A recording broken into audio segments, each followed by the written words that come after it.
Hey, loves, you're listening to the Be Well, Beautiful People podcast, the show that inspires you to live your best joy-filled life by centering healing and liberation above all.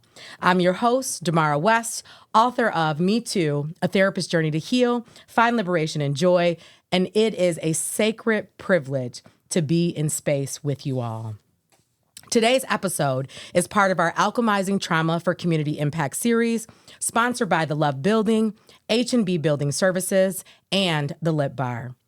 In this series, we're highlighting incredible Detroit leaders who have been alchemizing personal and community trauma into powerful fuel for impactful work in our Detroit community and beyond. My hope is these conversations inspire you to step fully into your power so you can discover or further ignite your healing journey, which ultimately helps to heal the world. Our guest today, which you're going to hear about in just a minute, is going to blow your mind with the work that they've done in terms of fund development in support of Black communities and beyond. But before I do that, I want to share a data point from the Black Funding Denied Community Foundation Support for Black Communities report. It's based on data from 25 foundations from 2016 to 2018, and they found that only 1% of funding went to Black-led initiatives. We got to make sure that we are getting our dollars so that we can do the work that we know is good for our communities. And this brother right here is going to be schooling us on how we do that more effectively. But before we hear about this amazing king, let's ground in this quote by Malcolm X, who said, "There is no better than adversity. Every defeat, every heartbreak, every loss contains its own lesson on how to improve your performance the next time around." I'm here with James Screal Eberheart Jr. He is a visionary leader, an entrepreneur, and community advocate dedicated to promoting inclusive economic opportunities and addressing social and racial inequities. As the founder of Motivating Inner New Dreams Minds, Screal empowers individuals through mentorship, workshops, and resource networks that foster entrepreneurship and self-sufficiency. He is also a passionate advocate for mental wellness, working to destigmatize mental health discussions and provide accessible support to the people who need it most. And y'all know that is our mission at Be Well, Beautiful People. With a proven track record at organizations like Force Detroit and Tandem ED, Screal has secured millions, yes, y'all, millions in funding for grassroots initiatives, built strong community partnerships, and led impactful programs. His work has earned him numerous awards, including the 2024 Soul and Harmony Award and the 2023 Spirit of Detroit Award. Brother, welcome into this space. Appreciate it. Yes. Appreciate it. Let's get into this conversation. Most definitely. All I right. appreciate that introduction as well. Hey. That sounded dope. That sounded all right. Especially coming from trauma. Hey, I'm representing you, right? I got to represent you right. That's definitely what I like. Asset framework. Yes. Everything is about assets, strength-based. And I know that is what you do every single day to make magic happen. And we about to talk about that dollar bill, y'all. Almost definitely. Okay, let's do it. So today, we're going to be talking about your experience of empowering marginalized communities and addressing social and racial inequities through entrepreneurship, mental wellness, and community advocacy. We're going to be talking about your journey and how it's fueled your leadership and the systemic change that you create every single day in this beautiful city that we get to call Detroit and beyond. So you built Minds on the foundation of entrepreneurship and self-sufficiency, specifically focused on communities that are oftentimes lacking resources, right? We're talking about communities that are oftentimes lacking support. I talked about that data point, 1%, right? Yep. We talk about 1%, less than 1% within the venture capital space, but we don't talk about the lack of funding that comes from our foundation, our formal institutions that are giving money in the philanthropic community. And it's on par with other kinds of funding, right? Within the corporate, within the business space, which I'm sure is really, really surprising for people, right? Maybe surprising, but not. So, how do you see entrepreneurship as a pathway to healing and empowerment, especially for those who have experienced systemic trauma and other kind of inequities? Yeah. So entrepreneurship is the pathway, especially with inside of the global industry. We know America is a capitalist society. And in regards to entrepreneurship, small businesses, statistics always show small businesses is the backbone of our economy. And so entrepreneurship gives you the ability to kind of control your destiny. Yeah. It gives you your time back in regards to how you would like to live your life. You have that decision as an entrepreneur. If you want to live and work your 40, 60 and put that sweat equity into your brand and your business, you can. Yeah. Or if you would like to scale out and hire employees and take some time back and do other things, you have that ability as an entrepreneur. Yeah. So entrepreneur is a key pathway to self-discovery, but also a healing journey because you have to unravel so much programming because entrepreneurship wasn't taught.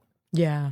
And so all the programming, the systematical programming, you have to really go deep within inside and see if this journey is really for you through entrepreneurship. If you want to live up to who your ultimate and your higher self that you believe in for yourself. And that's how I see entrepreneurship. Yeah.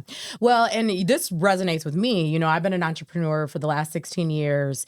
And, you know, my formal training is as a therapist, and I've, you know, acquired all kinds of certifications and trainings over the years. But I took a pathway as a therapist that was uncharted for many therapists, right? Many therapists had taken a traditional pathway. And although a traditional pathway can certainly yield very positive outcomes, the kind of life that I've been able to build, and particularly coming from poverty, right? I never imagined, I knew that I didn't want to be in poverty. I knew that education was a pathway for me to get out of poverty. Didn't know anything about entrepreneurship at the time because I didn't have anybody in my family that I could glean from. But I had this moment when I was working for a nonprofit organization, and you know, there was a consultant working with us, and I looked up at this consultant. I was on the management team, and we were doing the strategic plan, and I was like, I feel like I could do that.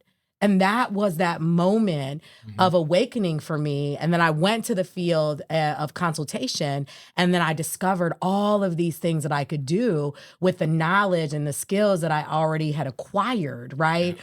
And so once I made a choice to launch my business first part-time, using the money that I was earning and just saving it as if it wasn't mine, I did a lot of other things around that time. Like I started grad school to become a therapist. I did that even, you know, became an entrepreneur before I even became a therapist.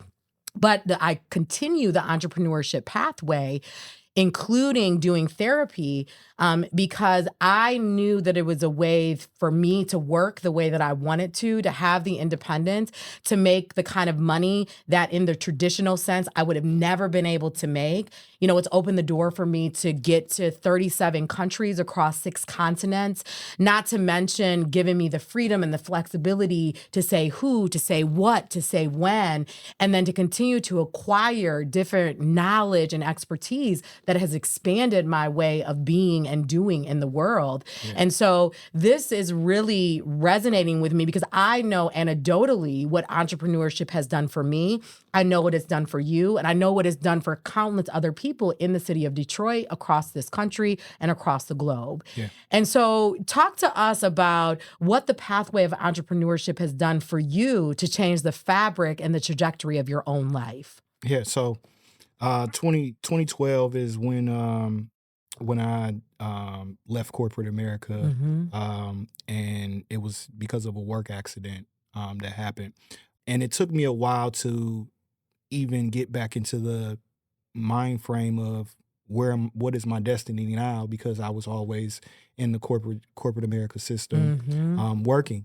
It took me a while to shape my mind and you know, say like, hey, you're not that same man in 2012 that you are now. Yeah. You know, and you would never be back that same man. So it took a lot. But once I grasped my mind around it, it was really looking at other entrepreneurs, because you didn't really see successful entrepreneurs on the level that I was imagining myself to be. I seen, you know, the neighborhood community stores, the small mom and pop stores, But I always had a grand vision. Like, Yeah. how do I become the next Kraft? How do my family become the next Myers? How do the Myers family? How do I become, endowments in the catalogs, the foundations? Like, that's where my mind started to expand Yeah. and understanding these corporations originated here in Michigan. Mm-hmm. And this is where I grew up at. Why not me? Yes. Right.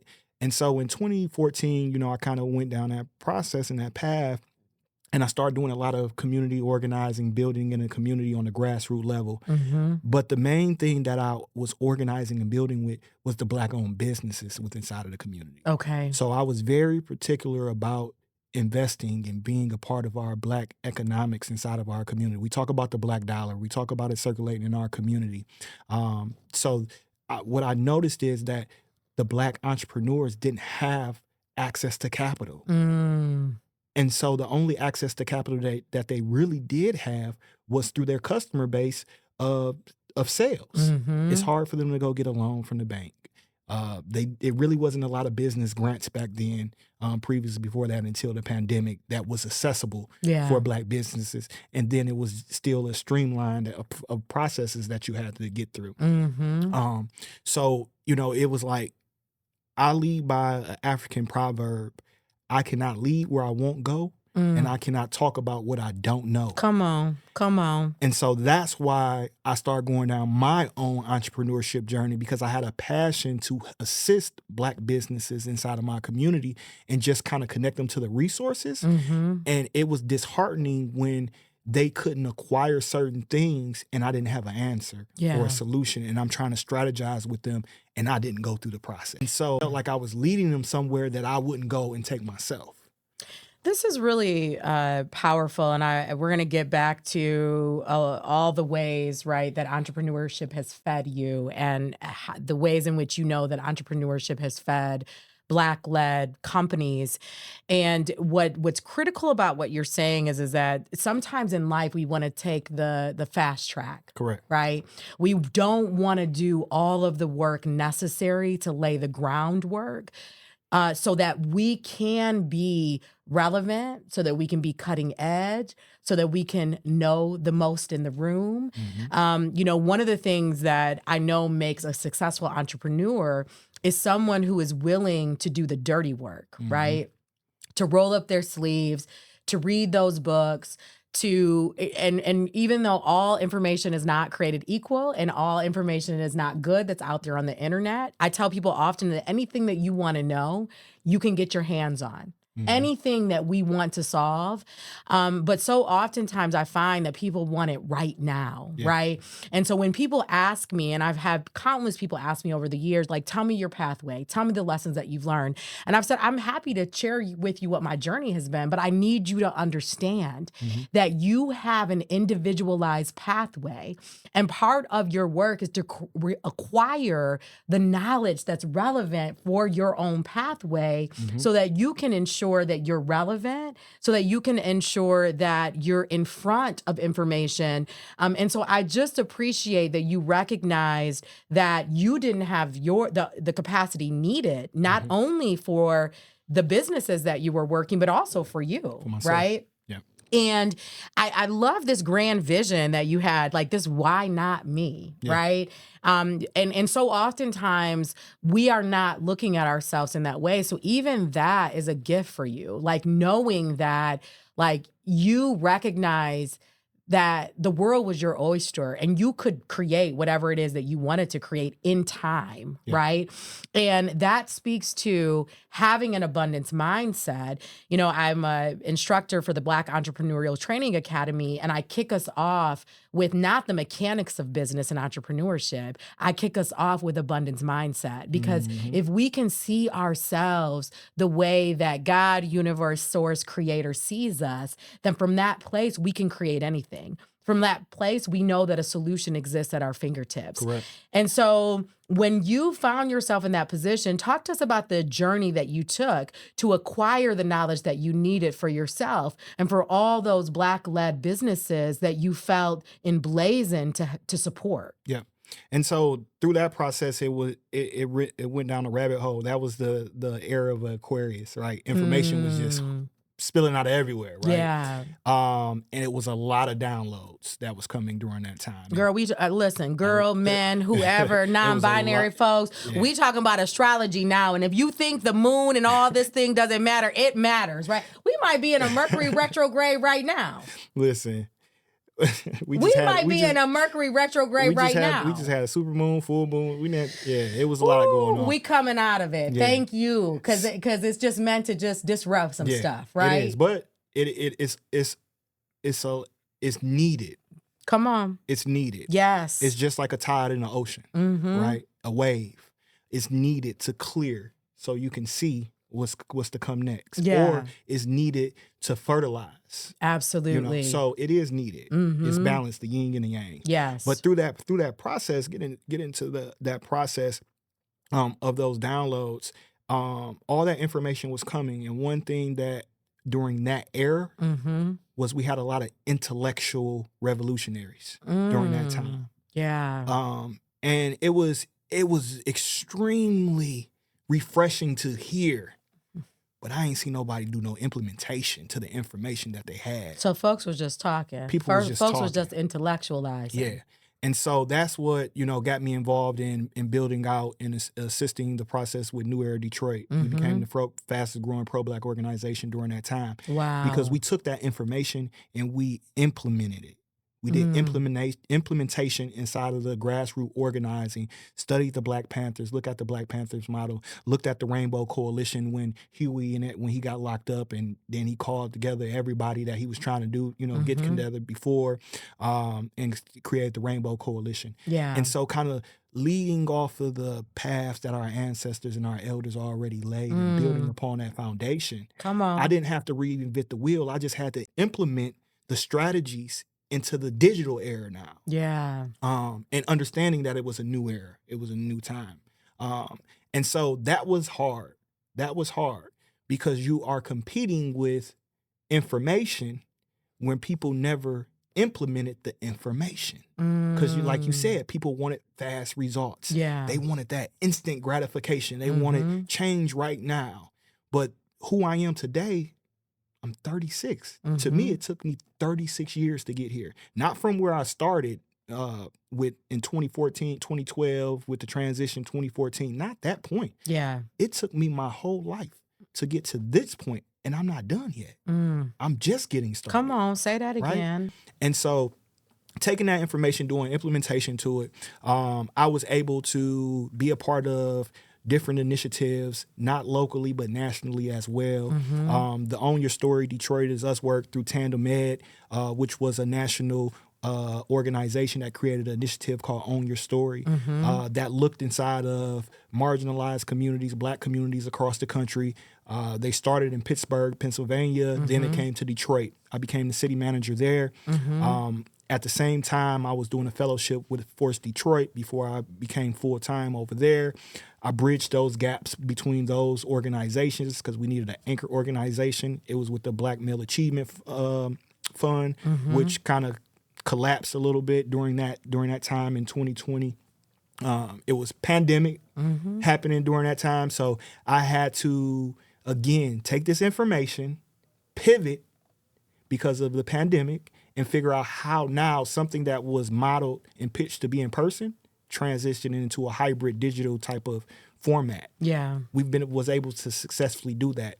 Was able to lead different teams, but because of my social capital previously, we was able to, in that time, give out $300,000 to passion projects and community organizations. So it was an alignment with what I'm already was doing and saying. Yeah. And I wouldn't say it just fell in my lap. It was divinely placed at the right time of my journey to be a part and lead that work. Yeah. And so, passion, when we talk about people providing grants and things of that nature, usually they ask for your EIN, your documents, and it could be a grant. It's free money, but they ask for these things. We just asked, what was your vision during this initiative? And we provided $5,000 per passion project. And then we also provided to some grassroots organizations and organizations that was on the ground as well. We provided them with some grants. But we selected different passion projects that are actually being sustained right now. Wow. Different businesses, organizations, and initiatives. And they was not selected by me. They were selected by a steering committee from the community. And from the people. From the people. People driven. Yeah. So business stakeholders that, we selected. It was driven, the initiative was driven by the youth. So this was a vision of qualitative data, training for the youth to understand what quantitative and qualitative data was. Yeah. And really, that was the first time that I actually implemented those terminologies. I heard about it. Sure. But it was really me getting trained around it at the time as well. Back to that training, back to that work. Yeah, and understanding like, okay, this is the terminology. But see, a lot of the terminology that is utilized is already instilled in us. We just don't know the English language and the translations of definitions and words. Yes. But who we are is all of what they actually are articulating inside of their own knowledge or their own way of communicating. There's so much that I want to say in response to what you imparted, and starting with the latter. I heard someone say once that language is one of the most inequitable ways that we operate, right? Because if we don't speak the language of something, if we don't know the acronyms, if we don't know how the people in power, and I'm using quotation marks for those of you who are listening on audio, if we don't know the language of the people in power to make decisions about our funding, then how can we articulate what it is that we want in a way that's going to land with them, right? And it's not about using language for the sake of fitting in. It's using language for the sake of helping people to understand the essence of your work, right? And the other thing that I want to say is that it's the saying that nothing is really new under the sun. And one of the themes that has come up through this series is going back to our roots, right? Sankofa.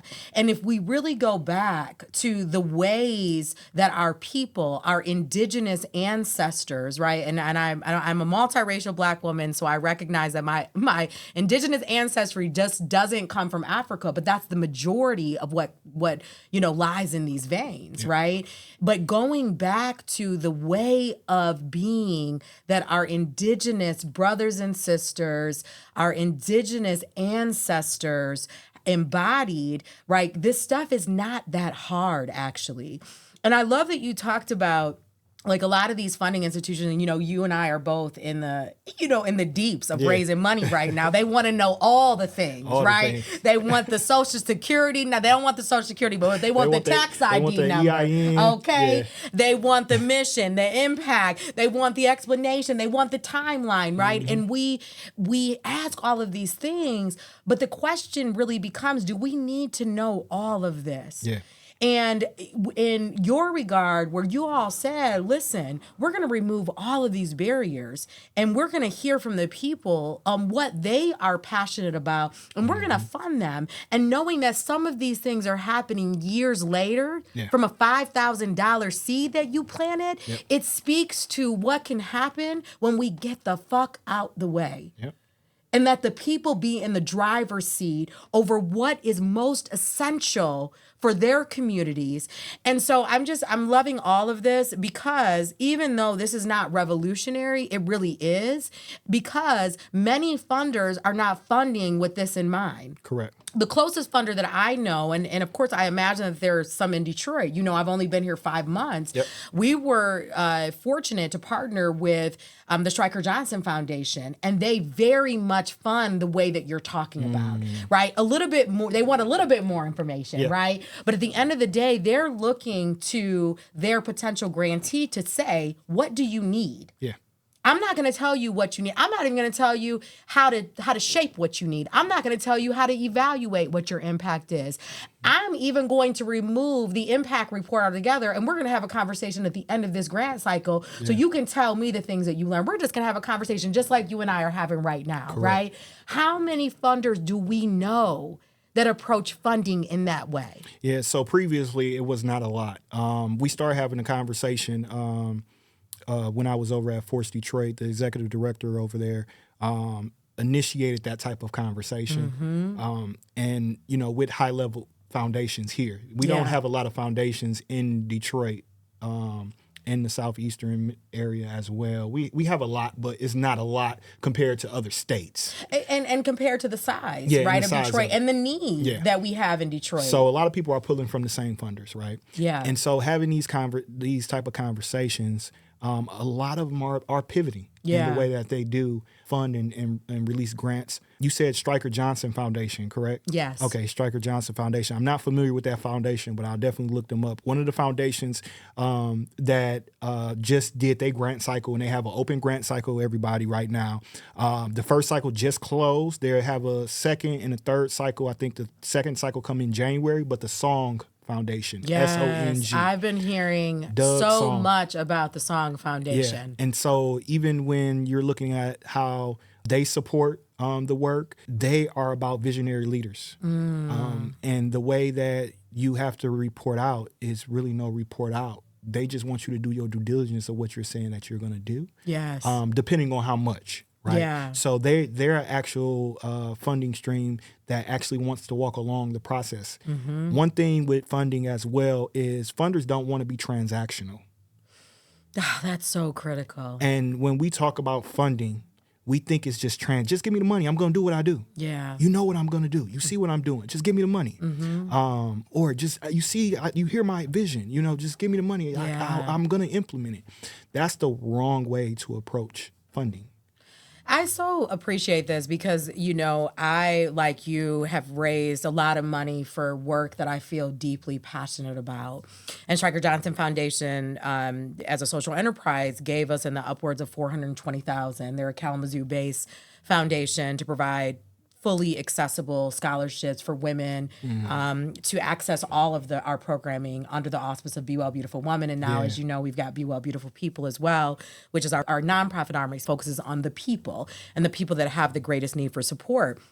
But the reason why this relational piece is so important is because back to what we said about wanting to fast track things, right? We've got to slow down to speed up. Yeah. Because if we do the work to get to know our funders, to be in relationship with them, to break bread with them, to have coffee with them, to get to know who they are, to allow them to get to know us, that can be leveraged forever. It can be leveraged forever. Yeah. And one of the things that I found to be true, you know, I'm the co-founder of the Kalamazoo Children's Defense Fund Freedom Schools program. And after leaving there after 8 years and starting this work with Be Well Beautiful Woman, I started going after some of those relationships that we had under Freedom Schools. Now, we're talking about youth development versus wellness. These don't even sit in the same world. But what happened is that my first big initiative where I decided to do a 3-city tour across Michigan, including, you know, it was Detroit, Grand Rapids, and Kalamazoo, we received a $10,000 corporate sponsorship from AT&T. Why? Because AT&T had been a funder for the Kalamazoo Children's Defense Fund Freedom Schools program, and the person that funded us, I continued to be in relationship with them, right? And so we've got to care about people in order to leverage and that human capital, as you talked about, because when we do that and we do that well and we're tenacious about it, we're authentic in those spaces, people want to show up and they want to write us checks. It makes it so much easier when we do this work on the front end and we do the work of sustainability in order to be able to go to these people, because we've already built the foundation. So it's not that I'm coming to you and just asking for this money and you haven't heard from me in the last couple of years. I've checked on you. I said, hey, how you doing? I'm thinking about you. Hey, can we get together over coffee just to shoot the shit, essentially, right? And we're going to talk about work, but we're going to talk about life. We're going to be in community, in sacred space with one another. So I really value that you're giving the audience that piece to think about, because we shouldn't be doing our work transactionally in community, and we shouldn't be doing transactional things in life in general. We never was transactional individuals. We going back to the roots. We're not. Let's go back to the roots. You know, we're very spiritual. Yes. We're very communal. So we got to go back. We got to go back. We got to go back. That's how people connect. Yes. These positions that we are in are just titles and positions. Mm-hmm. Who are you? Yes. And see, one thing about me, my mother instilled in me at a very young age is that we have a big family. Mm-hmm. And remember, slavery did happen. A lot of things happen through trauma. Trauma is not just trauma that's aesthetic, it's genetically as well. It's spiritual things as well. And so through that process, I look at the world and I look at individuals, humans, as you may be my cousin and I don't even know it. Yeah. And so when I'm having this conversation with individuals, that's how I approach it. Mm-hmm. Because you may be related to me and we may not even know it until we have these type of conversations. Yeah. So let me get to know you, let you get to know me. You're going to get to know the surface level person first, right? And then as we build our relationship, it may go deeper, or I may spark something, or you may spark a conversation that will make us go a spiritual and deeper connection right then and there. Absolutely. But it's just all in alignment of how that's supposed to happen. I'm not going to force that. Yeah. That's not so this is not a strategy to be used to build a relationship. You should be genuine with that approach. Say that. So Say that. When we're speaking about this type of context and these type of relationship buildings, what happens is, because again, people want to get to the bag fast. People want to get to their next level fast. They start utilizing this as a strategic approach to build that relationship. Yeah. And it's unauthentic. Mm-hmm. You have to be authentic, because if you can't keep that up and manage it, it's not going to last long. That's right. They're going to see that. And then once they see that, you have to remember everyone has a social capital. All these individuals are connected. When you just announced this your 5th month in Detroit. It's my 5-month anniversary today. Yes. Congratulations for that. Thank you. But as you being here in 5 months, you have probably noticed that it's not 6 degrees separation. It's really 3 degrees separation. Come on now. That's one of the things I love about Detroit. It's big little. Yeah. Okay. But it's also like, even though I've only been here 5 months, I'm running into the same people. Yeah. Already. Yeah. Right. I just had an example. I was here at the Love Building last night for an event, and I just met someone at the Lit Bar a week before who happens to be an influencer. Wow. We were at the same workshop last night, right? So I run into people at coffee houses. I run into people. So you're right. Like, and what you're inviting us to do is to think about not just what happens when we don't do right by one person. Yeah. What happens to your social net? Because people are going to talk. Yeah. And in a city like Detroit, what I've realized that is about Detroit, and this is one of the things that makes Detroit special, this is a very relational place. Oh, yeah, most definitely. People are like, no, don't send me an email. I need to give you my phone number. I feel like that's unique. Yeah. Right? And it's one of the things that makes Detroit special, but it's also one of the reasons why we better take relationship building really seriously. Very seriously. Because if not, people are going to be able to see right through it, as you said, and it's going to have a ripple effect that is going to be really hard for us to dismantle. Yep. And it goes back into taking a relationship seriously through your trauma. Yes. Because when we had our introduction, we actually connected, right? And we had some powerful conversations that made me actually internally look at certain things as well, like, look at this dope Black woman, this powerful woman that has done amazing things, not just in West Michigan, but even coming over here to the East Coast, right? And I'm sitting there evaluating, like, universe, why I keep running into these type of individuals? You just ran into another power player, right? Like, because when we seek, we find. We find. Right. And I love that. And thank you for those beautiful words of affirmation, because I felt the same way about you. And there are so many dope people in the city of Detroit who are the real deal and who are just repping for this amazing city and doing really impactful work. So, brother, advocating for mental wellness, you brought attention to the importance of emotional resilience in communities. Talk to us about how your own healing journey has informed the way that you approach destigmatizing mental health.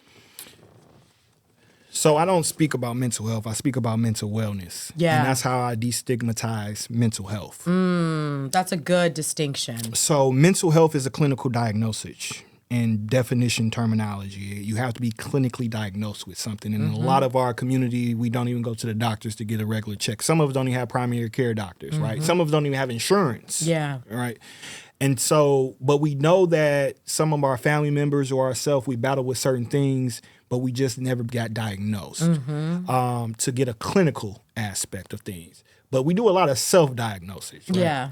And so to destigmatize, I talk about mental wellness because mental wellness encompasses not just something that deals with trauma from experiences, it deals with policy from systems. So mental wellness is a systemic thing as well. And mental wellness deals with public health. And public health is the social determinants of health and the social determinants of equity. Yeah. And so when we look at those, I look into Maslow. And so everyone needs their basic needs met. They can't even get to self-actualization if their basic needs isn't met. So when not even close. Not even close, I right? mean, there are you still many got other layers between that basic you have like and self-actualizing. 3 other layers in between that. It's like a 5 layers structure, right?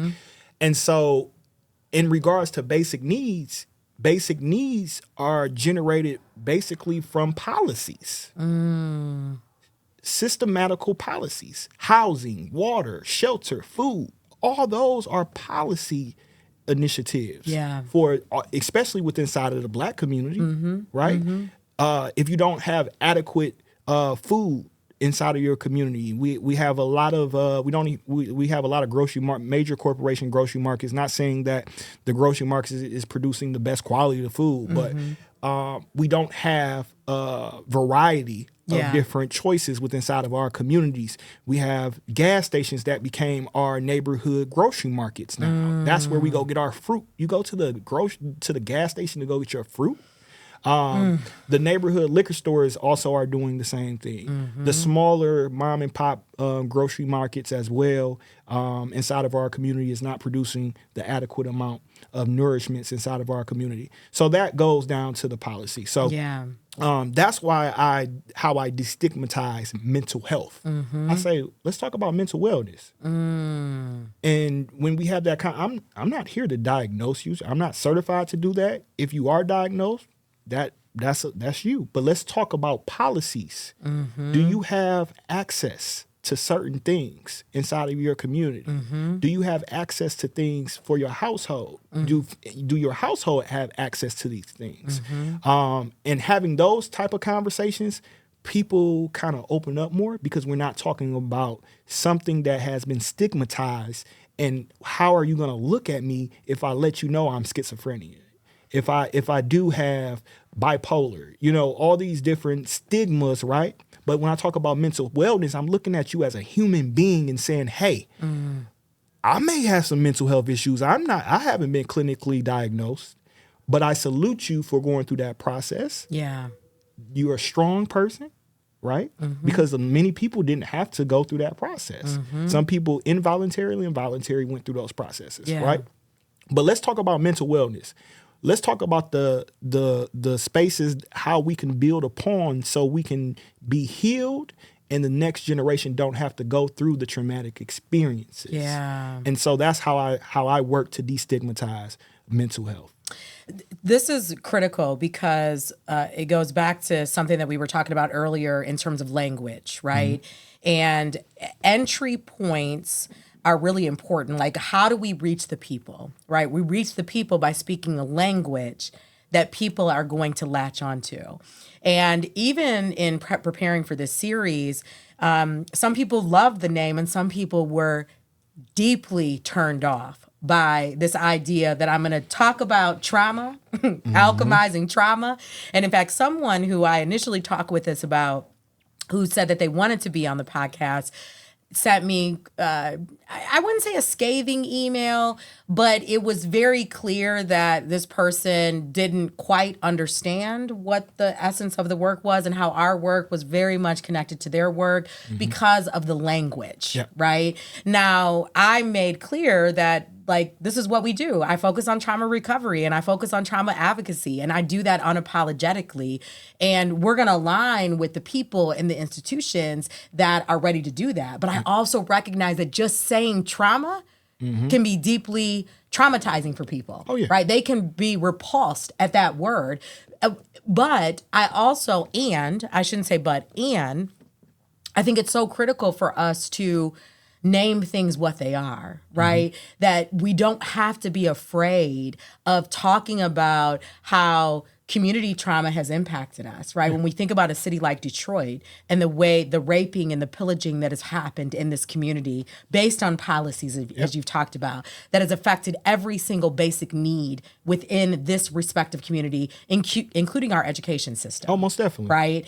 I'm from, I didn't mean to cut you off, but I'm originally from Inkster, Michigan. Our school system got dismantled in 2014. I'm actually going through some things, trying to recover some high school transcripts for a family member, and the high school transcripts of their diploma is missing. Which is just like, I can't even wrap my mind around some of this stuff, right? Yeah. And yet, we have to be able to speak with people and meet people where they are, right? And so I love that in talking about the social determinants of health, which is a theme that's come up within the series, that does give people the wherewithal to say, okay, I want to enter into this space. Okay, I want to talk about this, right? And we're going to talk about it in this way. And well-being is for the collective. We all have an opportunity to be more well, right? From a mind, body, spirit perspective.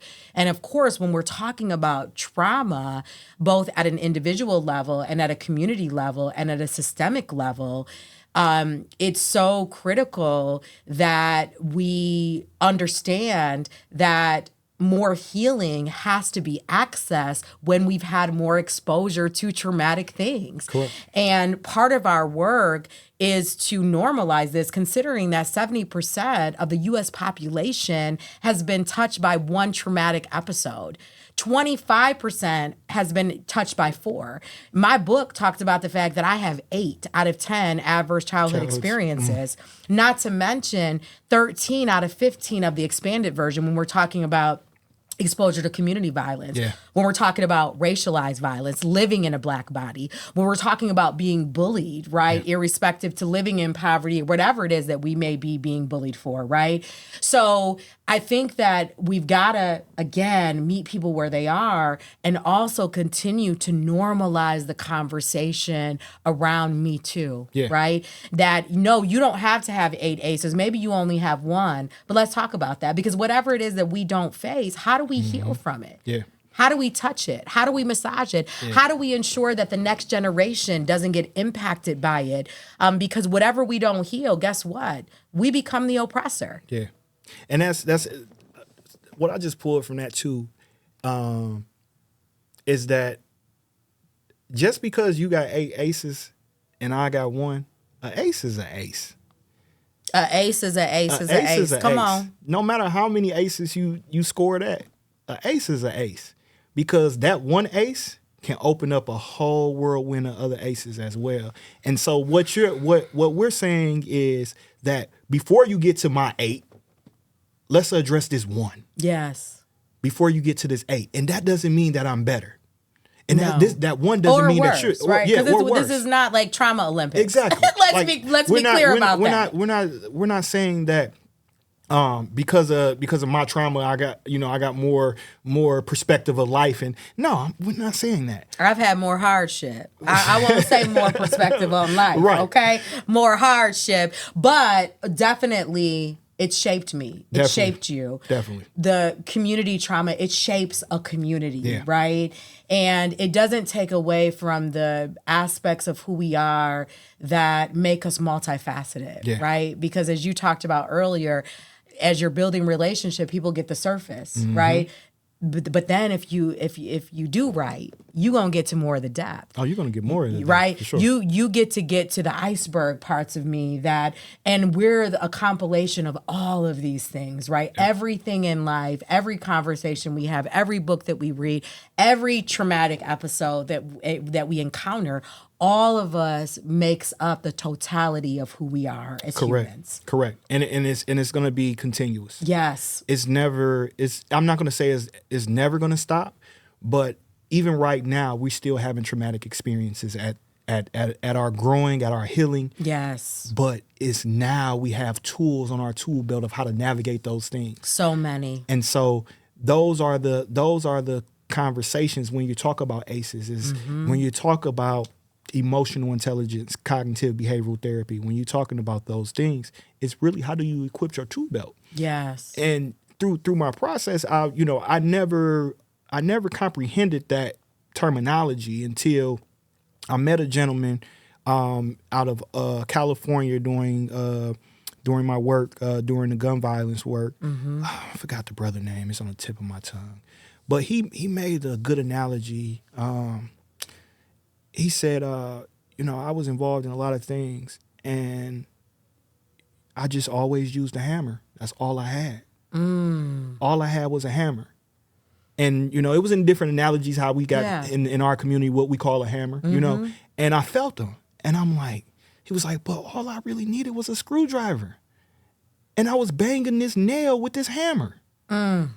And it wasn't a nail to be hammered. It was a nail to be screwed, but I still looked at the screw as whatever I looked at the screw as a nail because I didn't know the difference. What a powerful and simple analogy of so life. when he really figured out the many facets of language, right? The way to communicate, the way to evaluate and look at perspectives. It allowed him to say, I don't have all the answers. Yeah. I'm going to learn and I'm going to grow and I'm going to pull from the resources to build on my journey of where I feel or believe or acknowledge that I'm going in life. Yeah. And that's the main circumstance of everything with alchemizing is acknowledging past, present, but your future. Yes, absolutely. And I appreciate this, the analogy in general, but particularly because it speaks to that we only have what we have. We only know what we know. But there's so much more for us to discover and for us to tap into in terms of resources, right? To support us in our journeys. One of the things that I was taken back by, I just got back from a trip to Zimbabwe, Botswana, and Zambia, and I spent some time out at a village, and which was beautiful, and it really touched my heart with the 120 kids in this village, and my heart was also heavy. And I started to think about things like, what is gender-based violence like here? Right? I started to think about, well, what are the resources here, right? How do people get out, right? How do people have hope to create a better life for themselves? And what I discovered was that resources are sparse. There are no mental health therapists. Yeah. There are no people that are, motivating these women to leave if there's gender-based violence. And we can be rest assured that gender-based violence exists more within these impoverished communities. And so what I walked away from that was like a call to action for myself, irrespective to these villages in connection to Be Well Beautiful Woman. But also what I realized was how fortunate we are to have so many resources, even though we are still under-resourced. Correct. Which is why your work is so critical and my work is so critical, correct. Right? This is why alchemizing your trauma is so critical. It's not just our work. It's for the people that are waiting on us, and for us waiting on them. Because they're not just waiting on us; we're waiting on them. Yeah, absolutely. I so resonate with that because every time I show up in sacred space, whether it's having a conversation on the podcast or facilitating a retreat or having a coaching conversation with one of my clients, I always walk away more edified. Right? Because our work is cyclical. And if we are really showing up in sacred space and we understand what it means to be in sacred space, and we have a commitment to our own healing and to the healing of other people and being loving as the foundation for that, how can you not show up and be transformed everywhere you go in life? Yeah. Every conversation that you have. Yeah. So I really appreciate that well-being is at the crux of your work, and you've learned the language of the people to enter in so that they can enter in too. Correct. So over the course of your career, you've helped secure significant funding for grassroots organizations, such as 3.3 million. 3.3 million. Does that blow your mind sometimes when you think about the fact that you have secured 3.3 million for entities like Force Detroit over the years? Yeah. So it doesn't, at first it did, but then it grounded me some more because it's not just me. Yeah. Like there's a cadre. Yes. So we supported and was able to raise and secure 3.3 million. Not just for Force, but the community. Yes. And those were different coalitions. Those was different stakeholders. So that announcement, that investment, that was something that we collectively did. Yes, I may organized. I may been at people looked at me as a lead in that initiative, but I am not as strong as my counter. Like without my counterparts, I'm nothing. Yeah, and so what I appreciate about this is that I oftentimes talk about, being a solo artist, right? And we talk so often about how, teams, like we've got to be on teams, and which is so important. Right? I like because Michael Jackson and Bobby Brown. Come and on all now, them, come on. But they were solo artists, but they weren't. They weren't, yeah. Okay? Yep. Every solo artist has a cadre of people. Yeah. Who are working side by side with them in alignment, in support, in the spirit of, because we will only be so effective if we go at it alone. Yep. I think that we are powerful and mighty within our own right. Correct. But when we have people that come together with us to say, we about to get in here, roll our sleeves up, figure out what's right for the community, that is where our real power lies. Yeah. And that goes back to the African proverb: if you want to go fast, go alone. If you want to go far, go together. Yes. And so that investment was, or securing that amount of funds was of a long run. It wasn't fast, even though it transitioned fast, right? It actually happened extremely fast. But it happened fast because y'all had already planted all the seeds. We planted all the seeds, correct. Yeah, you had done the relationship. The relationship building, the you coalition. had been in community. Yeah, the you community, had gotten your people. The narrative building, all those different things, but it's going far. So now that work inside of the organization, Force Detroit is leading CVI, community violence intervention work in the city of Detroit. They have the lowest amount of reduction inside of their neighborhood, the Joy Road, Cody Ridge area, 48228 area. Statistics is showing that they have reduced, along with the other organizations, have reduced gun violence by 60%, the lowest rate of homicides since 1966. Wow. I mean, 70%, my apologies, not 60, 70% reduction. The mayor has announced this as a pivotal moment of investing into community-based initiatives. And it's a national model. Right, this is like knowing what we're doing, what you're doing, what you help facilitate within Force Detroit, and these like outstanding outcomes that you're having. That speaks to the power of the people. Yeah. Yeah. And really people owning their story. Yeah. Right.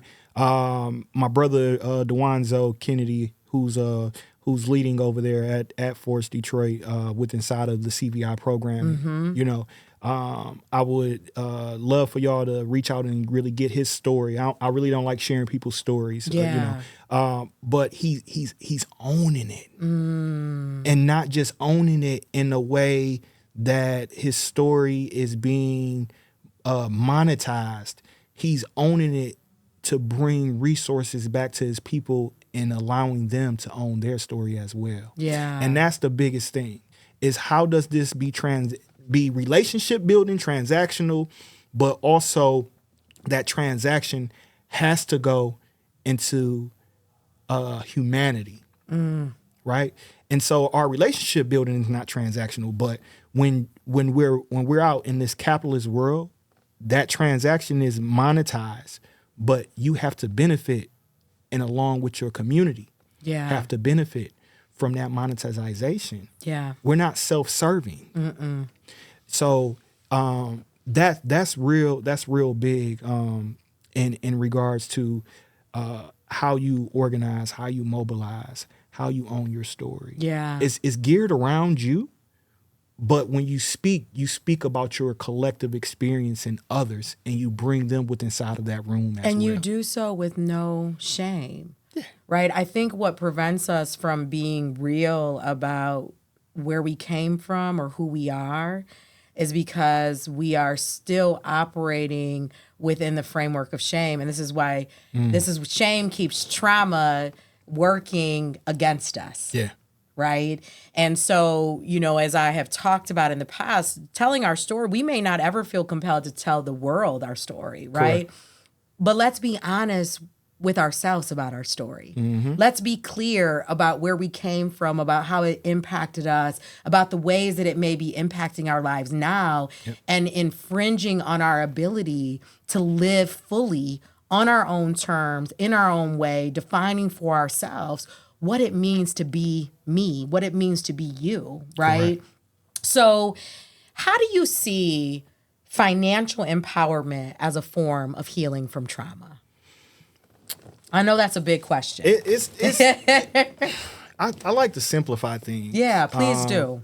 And it gives you financial stability, gives you the ability to get some of your basic needs met, to actualize things.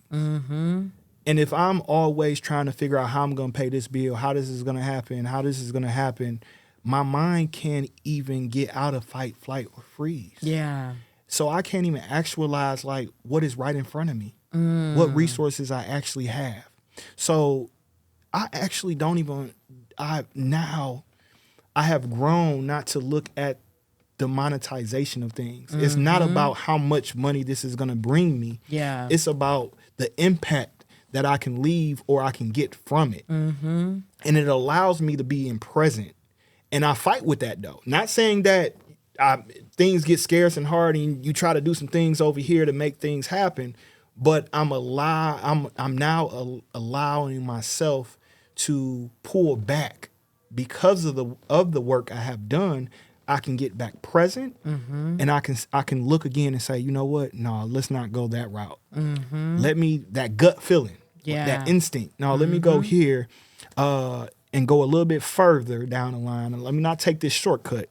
It looked good right now, but let me not take this, and let me go further down the road. And something is waiting over there. I don't know what it is. So walk by faith, not by sight. Yeah. I don't know what it is, but I got a feeling that it's better on this side. Let me go on this side real quick and take this journey. But instilling that principle, instilling principles as well as you go through this process. So I don't really look at monetization or monetary gains in that way anymore. But I know that you need it to live in society, to really take a deep breath, to be able to go to the ocean, to go outside of your city, outside of your community. It's one thing I noticed a lot in the city and just in communities overall. A lot of people never left their neighborhood. You if you ask a kid nowadays, and even in our age, period, how many family vacations did you go on? I mean, even though, and I was fortunate for this, even though we grew up in poverty, my mother still found a way to take us on a train to places but I know that even to this day, when I tell people about my travels, they're like, oh, I want to do that. And I'm thinking, but you can. You don't need to live vicarious through me, but you actually can. Correct. Right? And a lot of with these travel, I'm actually getting ready to do a workshop on traveling on a shoestring because this is one of the biggest questions I get. How do you do it? And I'm like, it's actually a lot more accessible than what you think it is, right? We spend money. Now, some of us, don't get me wrong, like one of the things that you talked about earlier is that we have to have enough money to take care of our basic needs. Our basic needs, right? for sure. That's critical. Yes. And to have some room for some wants in life too, right? It's not just about taking care of the basic necessities. But what research shows is that like our happiness factor associated with money, it plateaus at a certain point. Yep. And it plateaus actually at a certain point that's much lower than what most people would think about. Yes. Right? However, when we think about the quality of life, the kind of lives that we want, sometimes it's not congruent with what we say we want versus what we actually have at our disposal versus how we actually live. Yeah. So when people tell me things like, and I'm talking about like people who are running companies who have thousands of employees, and they tell me things like, I don't remember the last time I took a vacation. Yeah. I can't tell you when I took a massage. I can't tell you the last time I took a walk. And it speaks to the fact that money is not the great equalizer. No. We are the great equalizers. Money can do good for ourselves and the world, but only if we make the choices to do that. To do good. Yes. We got to make the choice to do good for self and for the world. Because if we have to have all this money and success, whatever that means, but we're not using it to like enhance our lives and enhance the lives of other people, then what the fuck are we doing? Correct. Anyway, we can keep talking about this. Okay. All right. So as we get ready to wrap up, helping people see the inherent power that they have to take reign as leaders in every area of their lives can be deeply challenging. This is the work that you do day in and day out. So how do you help individuals, especially those that have faced trauma, not only see themselves as worthy, but also that their trauma is actually one of their superpowers? Yeah. I know that's another big ass question. Like I say, I try to simplify things. I'm philosophy is one of the things that kind of opened up my mind as well through my trauma, healing. I'm going to say my healing journey. I opened up a philosophy book and I was like, what the fuck? This whole world was shaped off of people's thoughts and ideas. Like people are using Darwin theories and all these different things, and these people are not living anymore. And you know what's so interesting? Before you finished answering this question, I read something recently about Darwin that said that in his work, he named love more than 300 times, and yet we never associate Darwin with love. No. We associate Darwin with evolution. Yep. And so we've got to really examine, right, and go back to some of these truths, right? So this is our secrets inside of the message, right? So that is half of what it is, and so no, that is you're speaking straight facts and truth. But what I'm trying to articulate is that yes, love was the main component inside of his things, but how I look at love in evolution, love backwards is evolve without the E, right? And okay, you giving us some deep. So today, when I looked at that, that's where it was like I have to go on this healing journey. I'm so hurt. I'm not saying that I'm broken to pieces, but I'm a broken vessel because of my trauma. Yeah. And it's not that I'm holding on to things in this state, but spiritually I'm holding on to some things that I'm not even acknowledging on the surface level. And I don't have to beat you down. I don't have to get back at you and beat you up, but I need to love myself. Yeah. So that goes into that inner self. I have to start loving myself no matter what I've been through, what happened, what someone did to me, what I even did to myself. I have to start loving myself again to love even that other individual. Yeah. Or love anything. That love transitioning for me to evolve. Yeah. So it's that yin and yang when you talk about words. That is evolution. It's just that compounding of words put together. That's even with a compound word that we share and talk about is community. And we're building. This is a community. Yes. Right. But a community is two words put together: communication and unity. So when we start looking at words, we have to really break them down and see what the English language is actually saying. Yeah. And get back to the root of what the terminologies and the definitions are within inside of the actual English language, so we can comprehend what language is, what we're saying to each other. Because on surface level, we're making all these analogies for certain words, and all these words are meaning something totally different than it meant in our younger generations. And then previously, words are changing in regards to culture and generations, right? But when we get back to the root of things, you'll be able to understand and understand the communication, because you will be able to articulate yourself better, but also you will be able to understand someone that's speaking to you and how they compound their message and their words together. So yeah, I hear this trauma, but when you put the trauma or the alchemist together, I'm listening to how you're utilizing these words. Oh, this nothing I should be fearful about, or this nothing that I should be pushing away from. I'm actually listening to it, and oh, this sounds like something that is me. This is something that I'm actually searching for. This is something that this person is looking for. I heard, them speaking about it. Let me learn some more about these things. It's the way that you articulate yourself, but the person that is receiving it have to be able at some type of comprehension to know what you're speaking about. If not, they're going to run from it. Yeah. Because of trauma, because of misunderstanding, because of miseducation. Yeah. And you know what occurred to me when you said that, and even though I know this on some level intuitively, right? I know it because of what I've studied. I've know it because of the work that I've done. But that self-love is the antidote. Self-love is the antidote for greater financial prosperity. Self-love is the antidote for better relationships. Self-love is the antidote for evolution, right? Yeah. It's everything. Like, what is more? Because when we see ourselves, when we love ourselves, when we're clear about who we are, we can curate any motherfucking thing we choose to in this lifetime. Most definitely. Anything is possible from that place.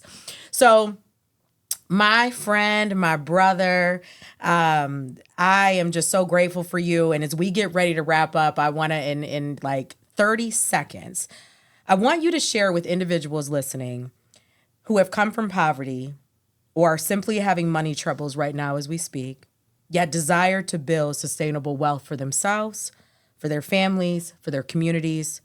What words of inspiration do you have for them? And I recognize it might not be 30 seconds. Okay. It will. Okay. All right. Let's see this. I sat at the foot of the elders. I really listened to my elders. But rest in peace to my grandfather.